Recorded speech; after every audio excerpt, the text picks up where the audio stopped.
Dear listeners, before we get started, drop a quick hi in the comments and let us know where you're tuning in from. Also, if you have any suggestions for us to make the channel better, please let us know. Now let's start with the story.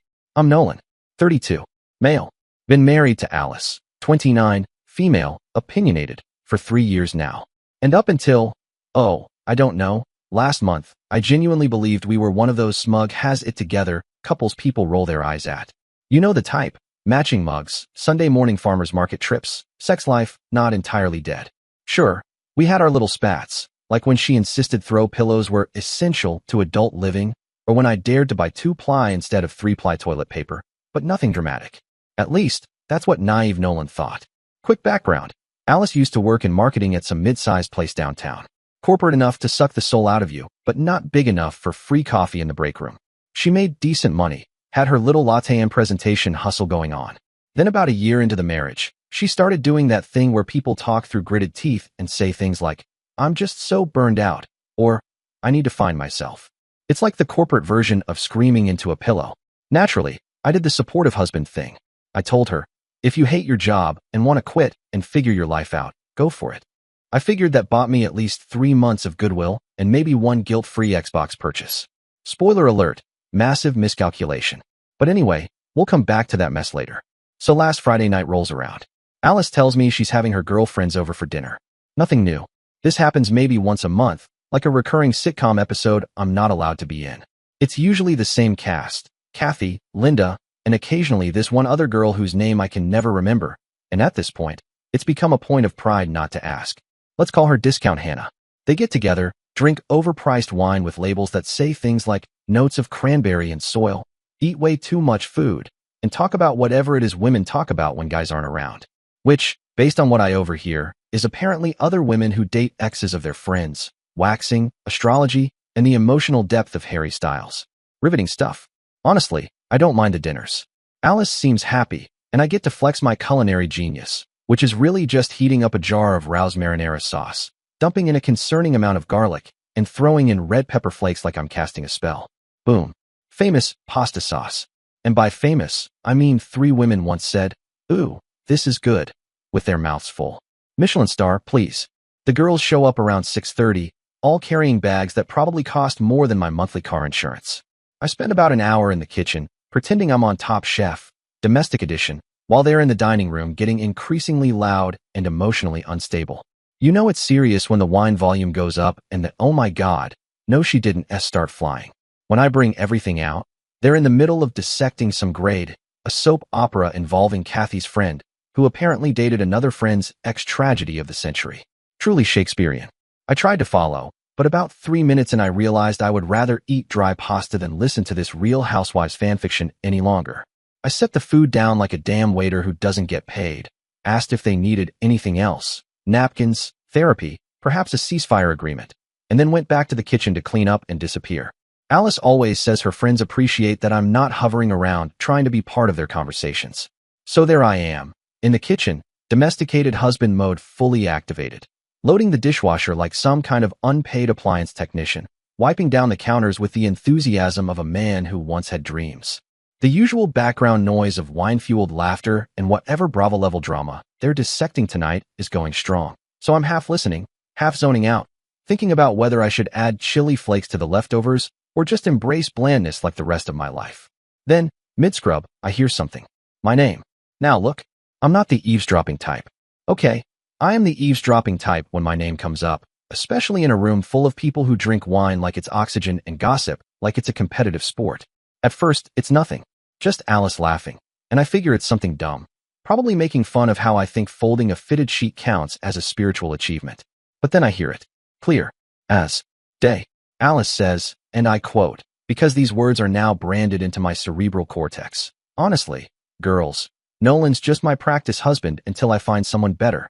I literally stopped mid-swipe, hand in the air, holding a dirty plate like I was auditioning for Kitchen Statue, the musical. My brain hit pause. I mean, I was so stunned I didn't even curse. And that's saying something, because I once said shit during a church baptism because I dropped a pacifier. At first, I thought, nope, definitely misheard. Probably said precious husband, or package handler, or something else equally weird but harmless. My mind, in full denial mode, started generating alternate realities faster than a Marvel multiverse. But then, Linda, bless her wine-sodden curiosity, goes, "Wait, what do you mean a practice husband?" And Alice, oh Alice, my sweet, wildly unemployed wife, decides it's story time. She starts explaining, like she's giving a TED Talk on strategic marital settling 101, that I'm good for now. Because, you see, I pay all her bills. I do the cooking. I'm basically a home EC project come to life. But she's not going to stay with me forever. Oh no, that would be absurd. I'm just practice. Like the free trial of a subscription, she's absolutely going to cancel the second she finds a hotter, richer version of me who also probably owns a boat. And what really seals it? They all start cracking up. Like belly laughing.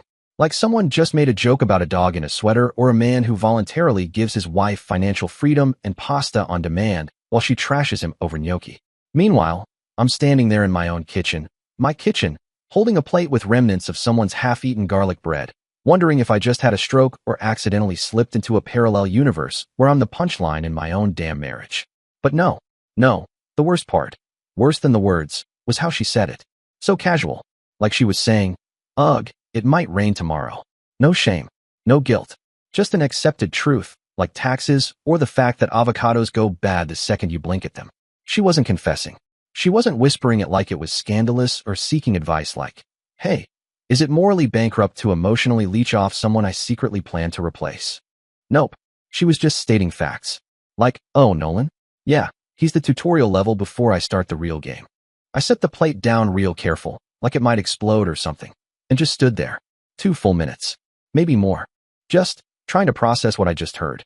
My wife of 3 years, the same woman who quit her job 2 years ago to find herself, and somehow found herself at home binge-watching murder documentaries and buying essential oils in bulk. That wife? Yeah, that one. The one I've been supporting financially while she pivots. The woman I cook dinner for every night like I'm running a sad little Michelin-starred restaurant for one ungrateful customer. The one whose friends I've been entertaining in my own house, offering them wine, appetizers, and pretending I don't hear them talking about things that would make Satan blush. She just called me practice. Practice. Like I'm a pair of starter chopsticks from Panda Express. Like I'm the tutorial mission before she unlocks her real-life dream husband who presumably owns a yacht and doesn't use a Swiffer in pajama pants. And it's not just the insult, it's the delivery. So casual. So breezy. Like telling someone you bought the wrong brand of oat milk. I'll be honest, for a good few seconds, I seriously considered marching right in there, yanking the wine bottle from Kathy's hand, and asking my darling wife what exactly the hell she meant by practice husband. Because, apparently, I missed the memo where my entire marriage was a trial run. But something stopped me. Maybe it was shock. Maybe it was the dawning realization that if I caused a scene right there in front of the giggling harpies, they'd never let anything slip again. And honestly, those accidental slip-ups are all I have. Eavesdropping is my only window into the actual truth of my own relationship. But in that moment, I wasn't thinking in strategy. I was just sitting there, feeling like an idiot. Like a man who spent years baking garlic bread for someone who thinks he's basically a glorified starter kit. How long had she been thinking this way? Since the wedding? Before that? Was I already practice while saying my vows? And how long had her friends known? Were they in on it this whole time, clinking glasses while plotting her eventual upgrade? Was I the only one who thought this marriage was, real? Genuine? Not a training montage. Anyway, they finally left. Laughed their way out the door, probably to go group text about what wine pairs best with passive-aggressive betrayal. I waited about an hour before going downstairs. Not because I needed that long to cool off. No, I was absolutely upstairs plotting like I was writing a revenge thriller. But I didn't want it to look like that. Gotta maintain the illusion that I'm not a petty, emotionally gutted man with a pasta sauce addiction. When I finally went down, she was loading the last few glasses into the dishwasher, like nothing had happened. She looked relaxed. Happy. That afterglow she always has post-girls' night, like she just got a hit of something deeply satisfying. Probably validation. I asked her straight up, what the hell was that comment about me being a practice husband? She blinked. Deadpan. Like I had walked in speaking Aramaic. What are you talking about? She said, tilting her head in that way people do when they're trying to look innocent and just end up looking condescending. So I laid it out for her. Told her I heard everything she said. About me being good for now because I pay the bills. About how she's not planning to stay with me forever. About how I'm basically the pregame snack before the real meal. That's when the act dropped. The confused, wide-eyed innocence just evaporated. Her whole face shifted into that familiar, "you're being dramatic again" look. And then she said it. Oh, that. Yeah, I said that. Do you have a problem? Just like that. No apology. No. Oh my God, I didn't mean it like that. No rationalization that might salvage my last thread of dignity. Just, do you have a problem?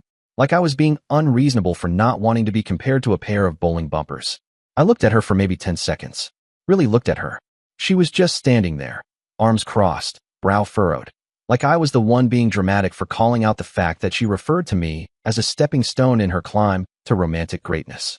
The sheer audacity of her being annoyed that I had the gall to ask, "Hey, why am I being cast as your financial training wheels?" was impressive, honestly. So I looked her dead in the eye and said, "Nope, no problem at all." And that right there, that's when the planning started. That weekend felt like the longest 48 hours of my adult life. And I once sat through an 8-hour HOA meeting where the biggest fight was over mailbox paint. Alice, bless her manipulative little heart, was acting completely normal. Saturday morning, she's out there flipping pancakes and humming like she hadn't just verbally announced our marriage was a beta version of whatever fantasy guy she's waiting on. She even asked if I wanted to go furniture shopping. Furniture. Like we're nesting, like I'm not plotting an emotional jailbreak with receipts and legal backup. She was talking about planning a vacation this summer. "We should go to Cabo," she said, as if she hadn't just announced to her coven that I was a temporary wallet with a pulse. I'm sitting there, drinking my coffee, nodding like I'm listening, but really I'm just imagining handing her a printout of her quote and watching her try to spin it. Then came Sunday dinner at her parents' house, like always. Nothing says normal couple like eating dry roast chicken while your father-in-law tells the same 3 stories about his Navy days. Her mom asked about work. My work? Obviously, because Alice's job description has been miscellaneous for 2 years, and smiled at me like I'm the golden boy.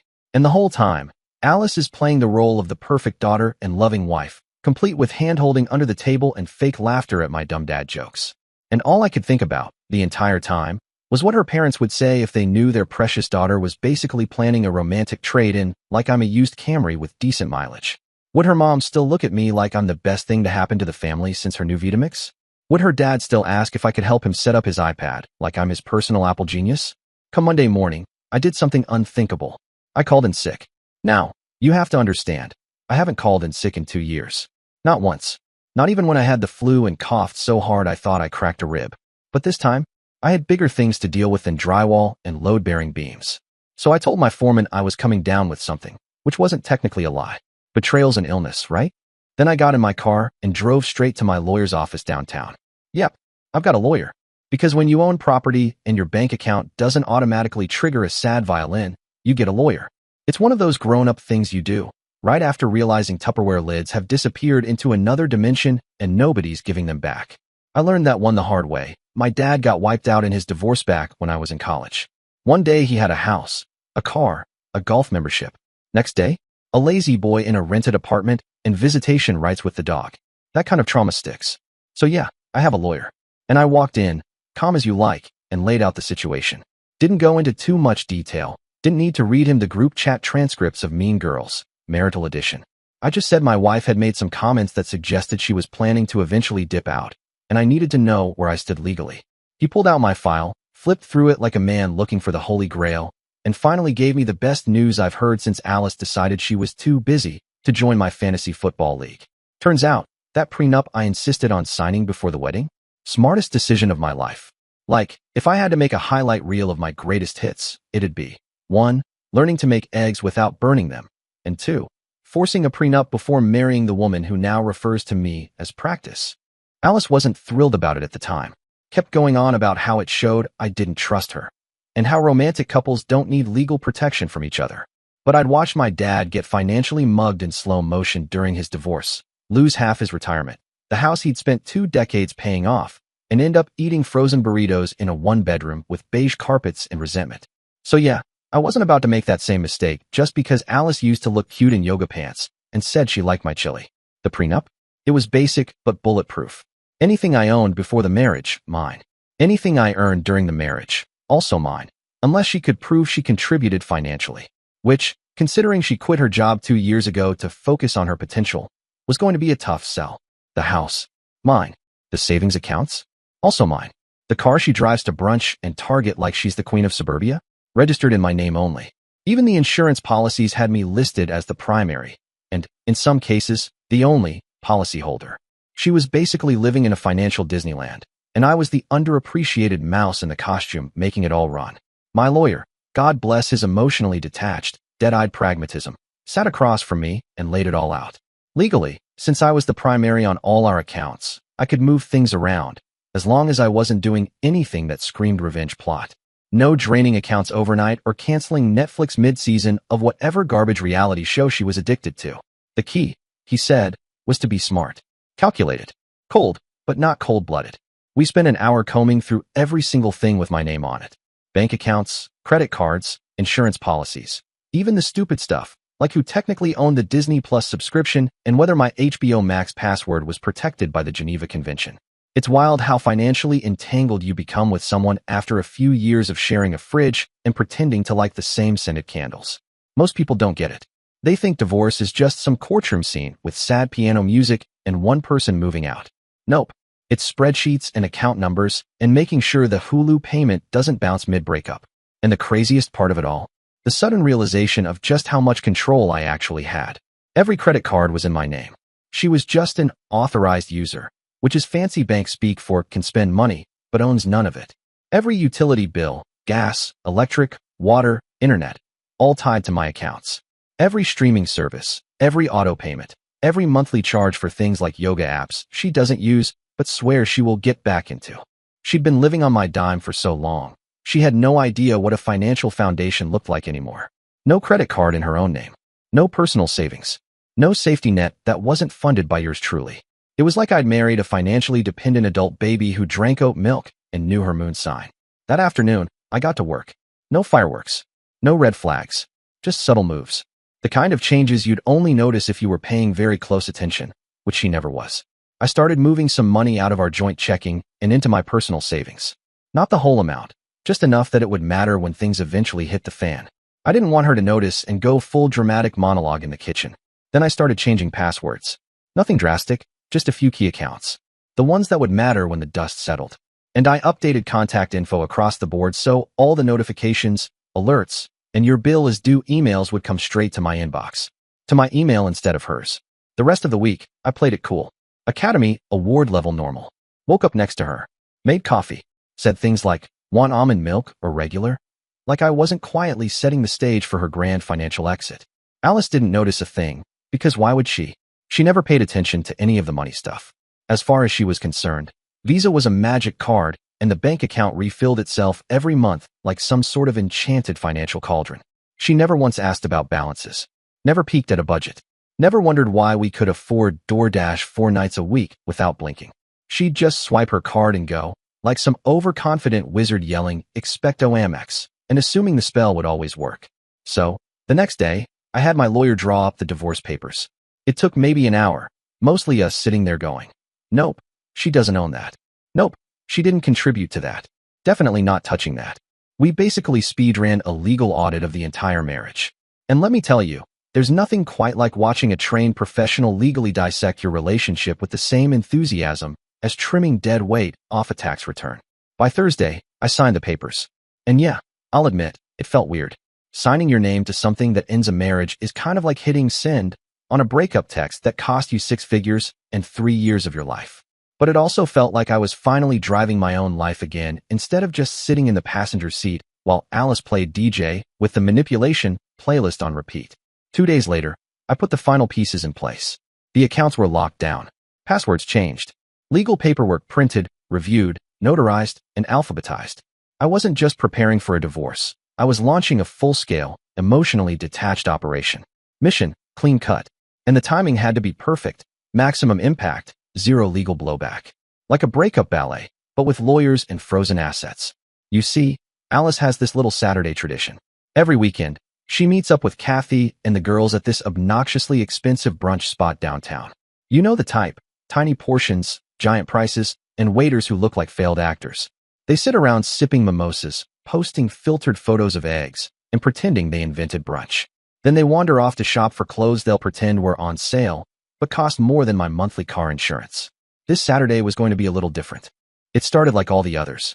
Alice came downstairs at 10:30, dressed like she was about to walk onto the set of a lifestyle influencer's reel. Full hair and makeup like she was preparing to survive the apocalypse, but fashionably. She gave me one of those quick, absent-minded goodbye kisses. Barely more effort than I give my phone when I plug it into charge, and grabbed her keys. Have fun, I said, smiling, sipping my coffee, and watching her drive away in my car, wearing clothes that I bought, carrying credit cards that I pay off every month for the last time. The second her card disappeared around the corner, I got to work. First call, the credit card companies. All of them. I had a list, a very detailed, color-coded list. Took about 15 minutes and way too many security questions. Mother's maiden name? First pet's name? What color was the sadness in your soul when you realized your wife was just biding her time? But eventually, every one of those cards was shut down. Next up, I called the bank.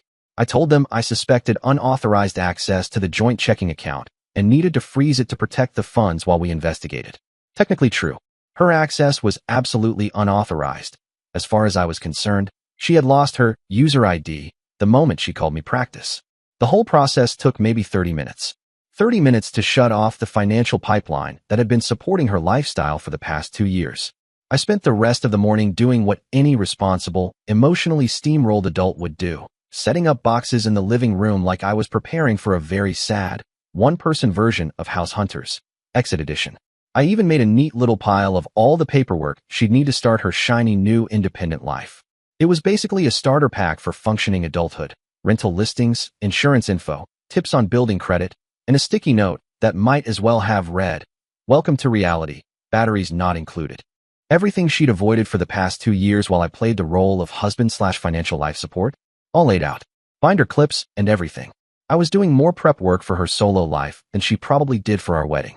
Around 1:30, my phone buzzed. First text from Alice. "Hey, can you call the bank? My card's not working." Oh no, not the magic money wand malfunctioning. I ignored it. Obviously, by 1:45, she'd leveled up to passive-aggressive concern. "My card still isn't working." Super embarrassing in front of the girls. Still ignored it. I was in the middle of alphabetizing insurance pamphlets like a middle-aged librarian with vengeance issues.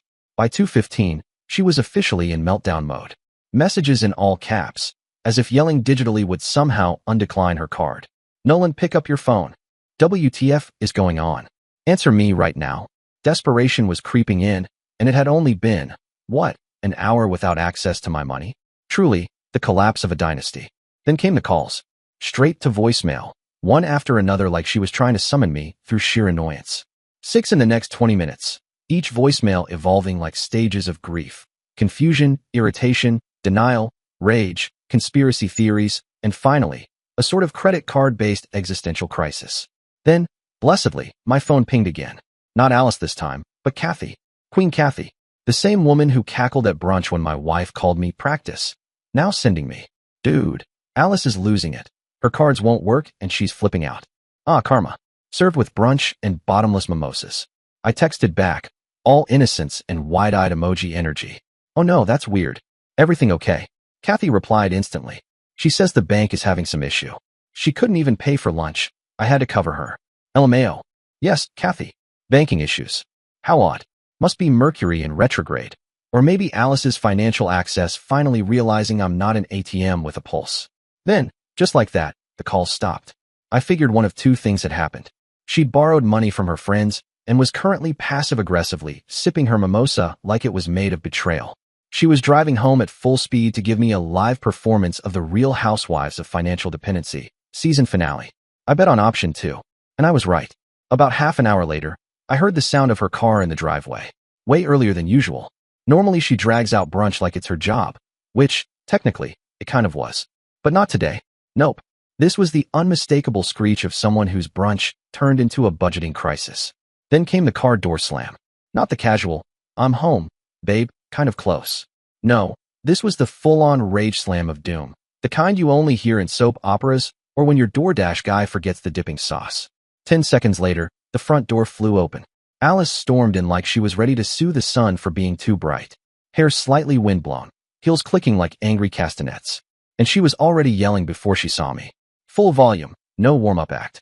My card got declined in front of everyone. Kathy had to pay for my lunch. Do you know how embarrassing that was? I had to make up excuses about why I couldn't go shopping. She kept ranting.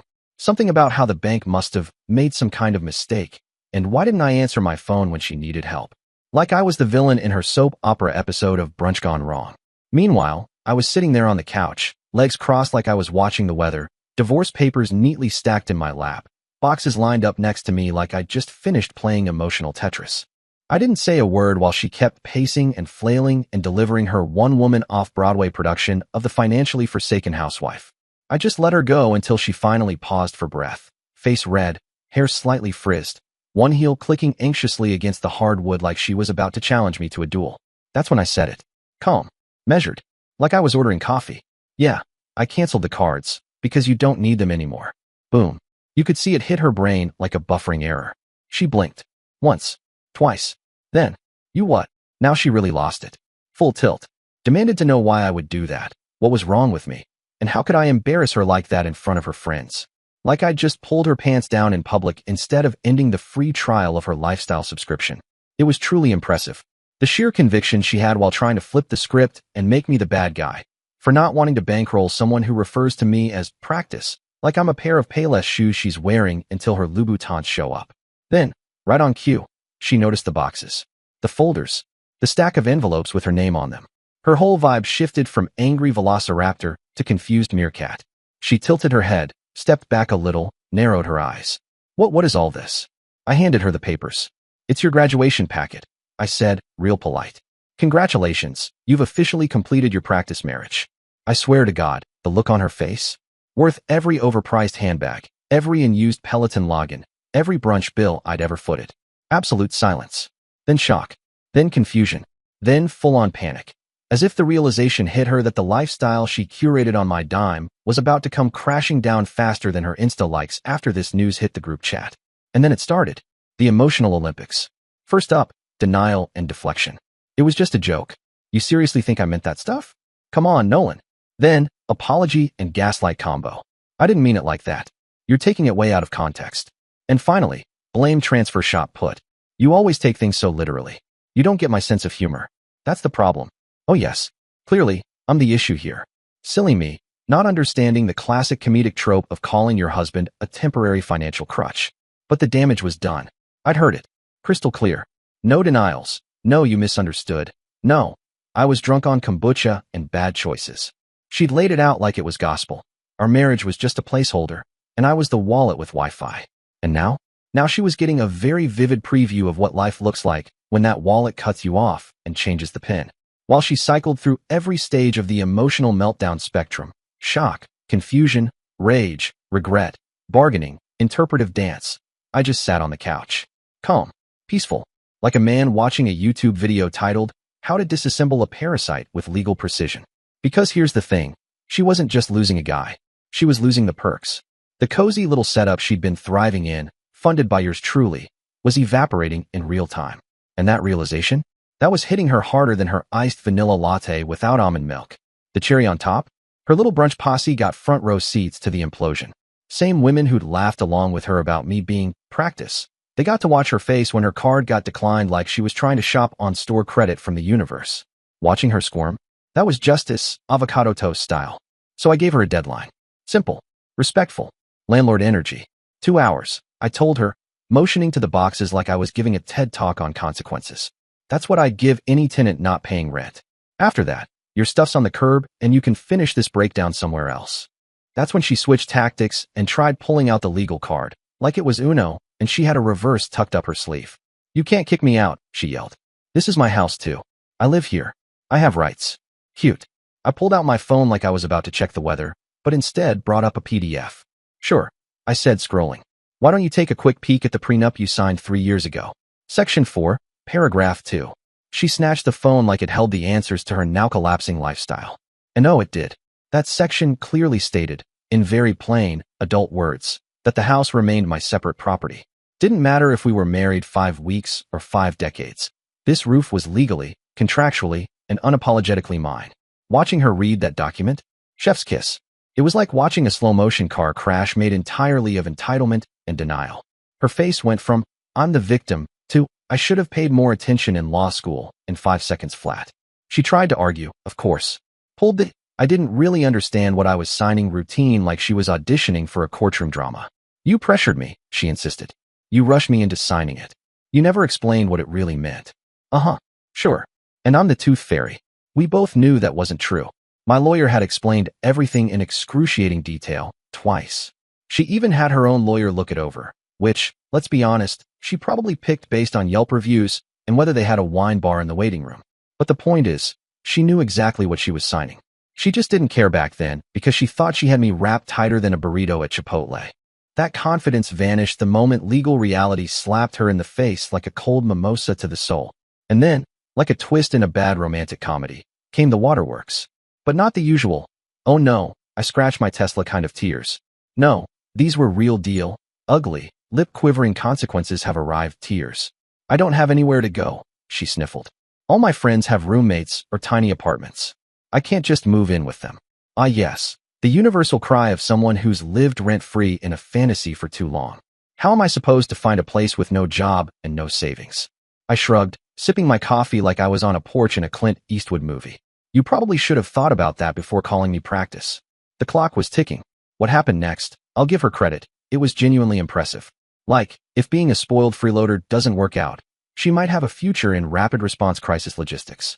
As soon as she realized I wasn't bluffing, she flipped into go mode. Started frantically calling everyone in her contact list to see who could help her move or offer a couch that didn't already have 3 dogs and a roommate named Trevor. Meanwhile, she stomped up the stairs and started hurling clothes into suitcases like the closet had personally betrayed her. I could hear every phone call from downstairs, and let me tell you, gold. Because she couldn't exactly tell people, "Hey, I told my husband he was a temporary wallet and now he's divorcing me." So instead, she went with the classic. "We're just going through some irreconcilable differences." Right. Irreconcilable difference being, I thought we were in a real marriage. She thought she was starring in Keeping Up with the Contingency Plan. Some of her friends said they'd help, but you could tell they were baffled. Like, "Weren't you guys just at brunch this morning? What the hell happened in 4 hours?" Then she came downstairs, dragging 2 overstuffed suitcases behind her, plus a few random boxes that looked like she just swept her entire vanity into a tote bag. She stood in the middle of the living room, looked around like she was seeing it for the first time, and it finally hit her. This house, the one she'd treated like her own personal luxury resort for 3 years, was never going to be hers. She tried one last move. One last desperate, "Let me say something heartfelt, and maybe he'll melt" strategy. Standing there with mascara-smudged cheeks, she looked at me and said, "Nolan, this is crazy. We're throwing away 3 years of marriage over something stupid. People make mistakes, but they work through them. Together." I stared at her, calm, unshaken, holding a coffee mug that said *best husband, which, ironically, was true for at least one of us. "It's not stupid," I said. "It's honest. You finally told the truth about how you see me and our marriage." I stood up and gestured toward the door, as politely as a man who just handed someone their eviction notice wrapped in dignity. "I'm just acting on that information." What really broke her wasn't the prenup, or even the fact that her uber luxe lifestyle had just been curbside boxed. It was the calm. She expected shouting, slammed doors, maybe some thrown furniture, and a dramatic, "How dare you" monologue. But I wasn't giving her a soap opera. This wasn't Days of Our Lives. This was terms and conditions, activated. I stayed cool, detached, like I was talking to a contractor who'd missed a deadline, not the woman who used to accidentally spend $400 at Sephora and act like I should be grateful for the points. This wasn't personal anymore. It was business. And business was closed. Then her ride showed up. And boy, did that add a lovely little twist of poetic irony. Kathy. Yep, that Kathy. Pulling up in some fancy SUV looking like she just realized her brunch buddy was now emotional toxic waste, and she'd agreed to transport it. The same girl who'd laughed about the practice husband, like it was the best line since Sly's sarcasm, was now watching the finale in surround sound. She barely got out of the car. Probably didn't want to risk being next. Alice, of course, had to take one final swing. Drama class, final exam. She stood there with her suitcases, bottom lip trembling like she was auditioning for a Hallmark redemption arc. "Nolan, please. Just reconsider. Give me one more chance. I love you. I do. I want to fix this. I want us to work." I looked at her. Not cold, not angry, just done. "Take care of yourself, Alice." Then I closed the door. And yeah, I watched through the window. I'm not heartless. I'm just thorough.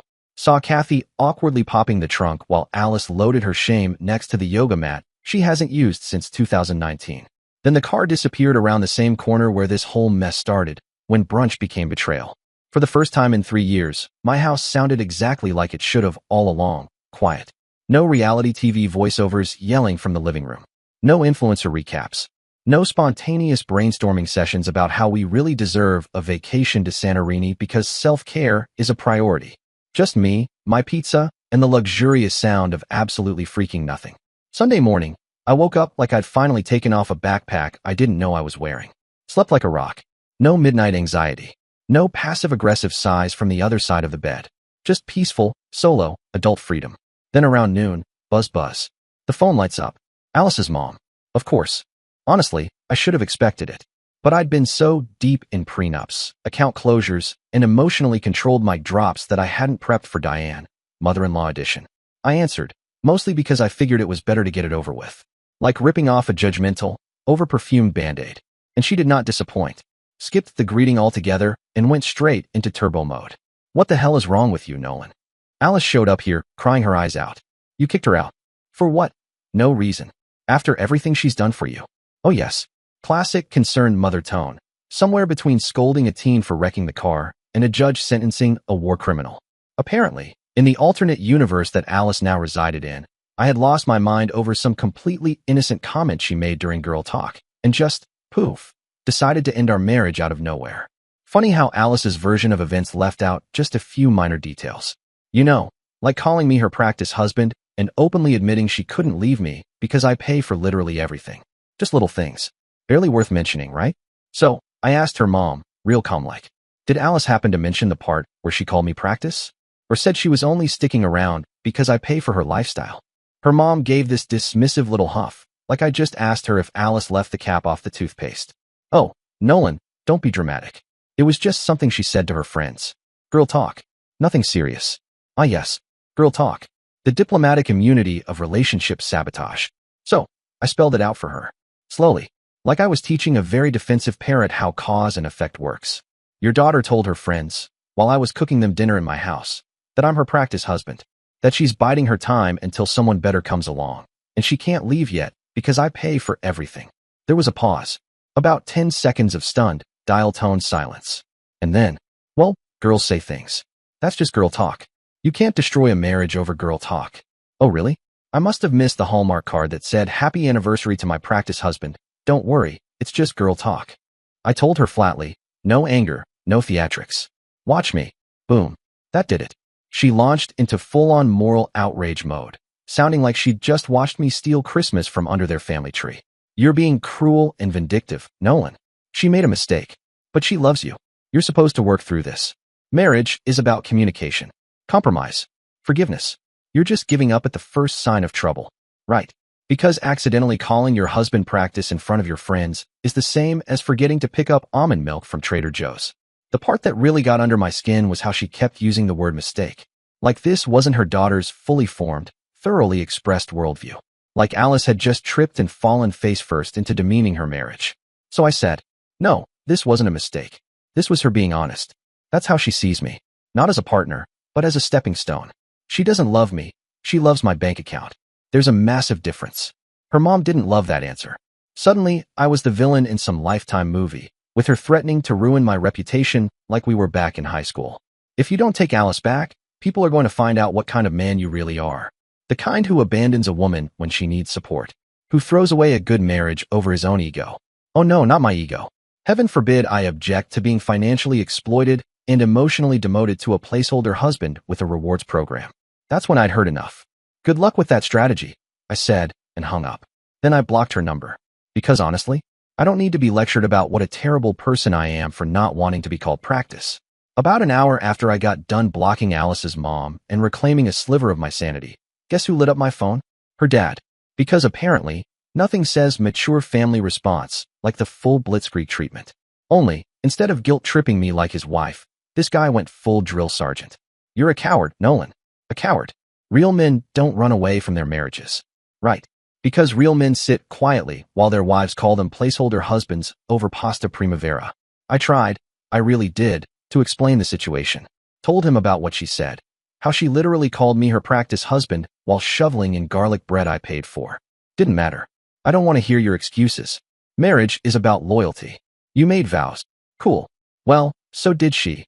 Right before announcing to her friends that I was basically the tutorial level before she unlocked her real relationship.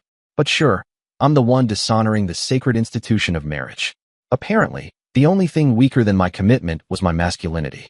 According to Alice's dad, I was being selfish and soft. Probably wanted me to hand in my man card and go apologize barefoot in the rain with a boombox. Blocked him too, not out of spite, just for the sake of my blood pressure. Then came the texts from Alice's sister. And oh boy, did she bring the emotional prose. Long paragraphs.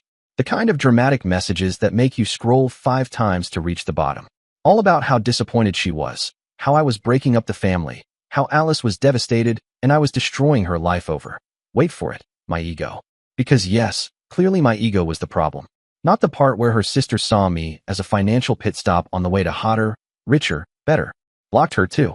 That was the moment I realized I'd unintentionally started my own little block party.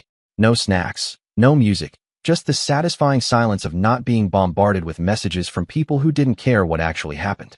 They weren't mad about what Alice said. They were mad that I had the audacity to leave.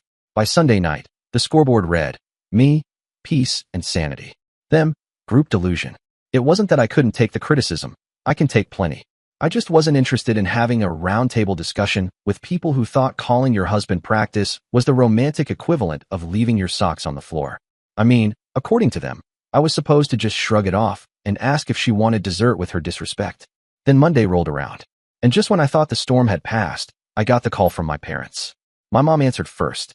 Voice soft, cautious, like she was worried I might be crying into a tub of ice cream and watching sad movies in sweatpants.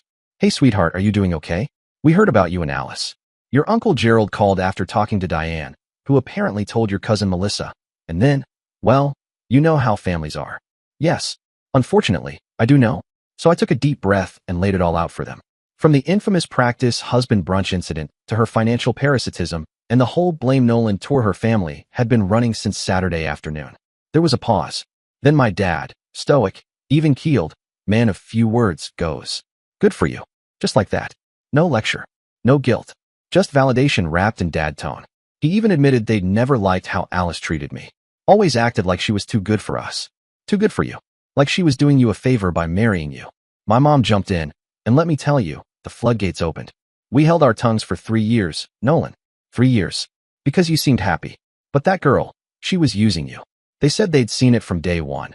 Alice's attitude, her entitled air, the subtle way she acted like marrying me was charity work, but they didn't want to interfere in my marriage. And honestly, I appreciated that. It's nice to have support from people who actually care about me instead of launching into full DEFCON. 1, because Princess credit limit got cut off. My dad even asked if I needed anything. Offered to come stay with me for a few days, help around the house, maybe make sure I didn't start rewatching Friends as a cry for help. But I told him thanks. Really, I was doing okay. Better than okay. I wasn't just surviving, I was thriving. Like a houseplant that had finally been moved out of the shade and was now growing aggressively toward the sun. For the first time in years, I could just exist. No passive-aggressive sighs when I bought generic cereal. No lectures about how the living room lacked aesthetic flow. No $300 impulse candle purchases from boutique wellness brands. Just peace, pizza, and whatever the hell I wanted to watch on Netflix. That call with my parents made something click. The people who knew me, really knew me, weren't shocked by any of this. They'd been watching Alice treat me like a debit card with feelings for 3 solid years. But they kept their mouths shut out of respect for my choices. Because that's what actual love looks like. Quiet support until you ask for help, not a group ambush over Eggs Benedict. Meanwhile, Alice's family was out here acting like I'd kicked a puppy on Christmas. Not because they thought I was wrong, mind you, but because their family's all-access pass to my bank account had just expired. To them, I wasn't a person with boundaries. I was a subscription that had suddenly canceled itself with no warning. That contrast told me everything I needed to know. I hadn't made the wrong choice. I'd just waited way too long to make the right one. My family. Relieved. Supportive. Probably planning a small party. Her family. Furious that I'd interrupted the gravy train with pesky things like self-respect and prenups. The next day, I did a few symbolic but satisfying things. Changed my relationship status on social media from married to practiced and perfected. Updated my emergency contacts at work from Alice to my dad. Because if I'm ever unconscious in a hospital, I'd prefer someone who doesn't view me as a stepping stone to real estate in Malibu. They were small steps. Little admin chores, really. But each one felt like I was officially reclaiming my life. Like I was Nolan, now featuring dignity and password control. By the end of the week, the dust had mostly settled. 3 weeks. 3 whole weeks of beautiful silence. I'd almost started to believe maybe Alice had found a sliver of self-awareness and decided to spare us both further drama. Foolish, I know. I was in the garage, headphones in, sanding the hell out of an old coffee table like it owed me money when the doorbell rang. I hit pause, wiped the sawdust off my hands, and wandered to the front door expecting maybe a package or, at worst, a Jehovah's Witness with a clipboard and too much time. Nope. There she was. Alice. Standing on my porch like it was just a casual Saturday, and she hadn't been excommunicated from my entire life. But wait, it gets better. She wasn't alone. Right beside her was this dude, tall, freshly shaved, smelling faintly of cologne and generational wealth. The kind of guy whose skincare routine involves 5 steps and a subscription. He had that smug, I got promoted twice for doing absolutely nothing energy. Designer jeans, loafers with no socks, you know the type, and a shirt so crisp it looked like it had its own trust fund. And they were holding hands, fingers laced like middle schoolers in heat, because apparently the goal was to sear my eyeballs with secondhand smugness. I opened the door slowly, mostly because I didn't want to slam it too early and miss whatever soap opera-level plot twist was about to happen. Alice beams at me like we're still married and planning a summer barbecue. Nolan, I wanted to introduce you to Jonathan, she says. All chirpy and saccharine like this was brunch and not the scene of her last known financial collapse. We've been dating, and I just thought it was important you meet him since we're still finalizing the divorce. The guy, Jonathan, apparently, looked like he'd rather be getting a root canal in a dentist's basement than standing on my porch holding Alice's hand. You know that strained half-smile people give when they're trying not to scream? That was his whole face. Dude clearly thought this was going to be a 5-minute errand to grab a sweater or some lost jewelry, not a rerun of the Real Housewives of Suburban Disaster. I stood there, leaning against the doorframe, wondering if I should offer them popcorn or just let the awkwardness simmer. After a beat, I asked, real casual, so, did you come here just to tell me you're dating now? Or is there a casserole involved? Jonathan blinked like he'd just been slapped with a wet sock. His head turned to Alice, slow and stiff, like he was trying not to give himself whiplash. You could see the gears turning. And then he asked it, the question that shattered the entire high-budget illusion. Wait, you told me we were just coming to pick something up. What is this? Boom. Alice froze. She did that thing where her eyes dart around like she's searching for a script, but the teleprompter just went blank. I just thought it would be good for Nolan to see how well I'm doing, she said, which, for the record, is the worst PR strategy I've ever witnessed. Jonathan's face went from confused to pissed in under 3 seconds. Are you serious right now? He said, voice rising just enough to let me know this was his first experience with Alice's nonsense. You brought me here to show off? What the hell? She tried to salvage it, classic Alice, mumbling about how he misunderstood, and it wasn't like that, even though it was exactly like that. He just stared at her like she'd turned into a sentient red flag. And then came the grand finale. Jonathan let go of her hand like it was radioactive, took 1 step back, shook his head, and said, no, you can find your own way home. He turned, walked back to his luxury SUV, and drove off, leaving Alice standing on my porch looking, well, exactly like someone who just used her new boyfriend as a prop and got caught mid-scene. Just standing there, all alone, looking stupid while he drove away. The whole circus? Lasted 3 minutes, tops. That was her entire master plan. Drive over with Mr. Banana Republic, flex her new happy life, and wait for me to crumble into tears of regret. Instead, her show imploded like a bad high school play with a missing cast and broken spotlight. And now, there she was, standing on my porch, no ride, no backup, and definitely no dignity. Are you happy now? She snapped, arms crossed like I'd just canceled Christmas. And I just stared at her. Like, was I supposed to apologize that her plan went up in flames? Was I supposed to be the emotional concierge, ready to book her a return trip to Delusionville? She didn't even wait for me to answer before pulling out her next move, her Hail Mary of desperation. She looked me dead in the eye, all serious-like, and said, okay, fine. I'm single now. Let's just get back together. We can start over and pretend none of this ever happened. I swear I almost choked. 3 years of marriage where I was apparently just a human debit card with a pulse. She literally called me practice, like I'm a warm-up lap before the race that actually matters. Then she drags some guy to my house to show off, lies to him about why they're here, gets dumped on my doorstep, and now I'm the consolation prize? And the wild part? She meant it. Like I should be honored, that she was willing to return to planet me now that her little orbit around upgrade dude had crashed into the sun. I laughed, out loud, like actual, doubled over, can't catch my breath kind of laughter. I was still laughing when I slowly, deliberately, closed the door in her face. Click, just like that. That's when she went full meltdown. Started yelling through the door like a banshee in a Hallmark movie gone rogue. You're making a mistake. We belong together. All those lines she probably picked up from a rom-com where the manipulative ex gets a redemption arc. She banged on the door, rang the bell, banged again, like this was going to unlock some kind of secret passageway to forgiveness. I popped in my noise-canceling headphones, best $299 I ever spent, and went back to working on the coffee table. Eventually, she gave up.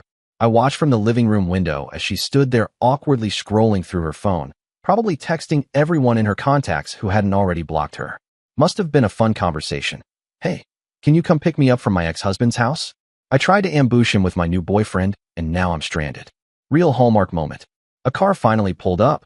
No idea who it was. Probably someone from the We Ignore Red Flags Together club, and off she went, slinking into the passenger seat like a raccoon caught tipping over someone's trash can.